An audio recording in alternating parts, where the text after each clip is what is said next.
বলো রিমিকা, যখন কেউ তোমার সাথে ব্রাইডালের জন্য কন্ট্যাক্ট করবে, তো তুমি তাকে ফার্স্টেই কি জিজ্ঞাসা করবে? আমি প্রথম জিজ্ঞেস করবো ডেট আর লোকেশান। ডেটটা জানার কারণ হচ্ছে আমি সেই ডেটে ফাঁকা আছে কি, আর লোকেশানটা জানার কারণ হচ্ছে আমি সেই লোকেশানে যেতে পারবো কি।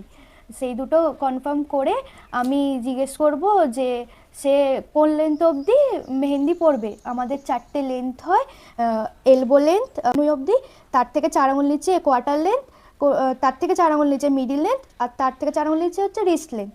এরকমভাবে আমি তাকে জিজ্ঞেস করবো যে সে কোন লেন্থ অবধি মানে মেহেন্দি পরতে চায়। বলো মৌমি, তুমি যখন ক্লায়েন্ট তোমার সাথে যোগাযোগ করবে মেহেন্দি করার জন্য, তখন তুমি তাকে মেন অনুষ্ঠানের কতক্ষণ আগে মেহেন্দি পরার জন্য সাজেস্ট করবে? আমি ক্লায়েন্টকে বলবো 48 ঘন্টা আগে যাতে মেহেন্দি পড়ে, কারণ আমাদের অর্গ্যানিক মেহেন্দি কালার আসতে 48 ঘন্টা সময় লাগে।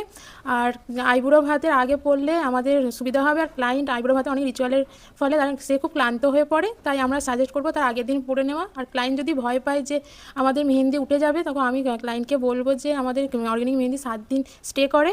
বলো দীপান্বিতা, যখন তুমি তোমার ক্লায়েন্টের বুকিংটা কনফার্ম করবে, সেই কনফার্ম করার প্রসেসটা কি হবে? ক্লায়েন্টের সাথে প্রথম কাজ হবে অ্যাডভান্সটা আমাদের ক্লিয়ার করে নেওয়া।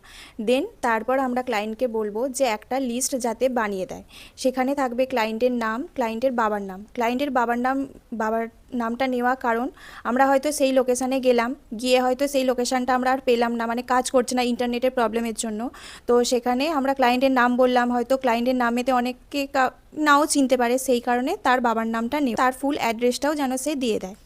তারপর আমরা ডেটটাও একবার জিজ্ঞাসা করে নেব যে তার বিয়ের ডেটটা না মেহেন্দির ডেটটা। অনেক সময় তারা বিয়ের ডেটটা বলে বসে, কিন্তু তারপর বলবো লিস্টে দিয়ে দিতে যে কতজন করবে, টাইমটা আর বাজেটটা কত।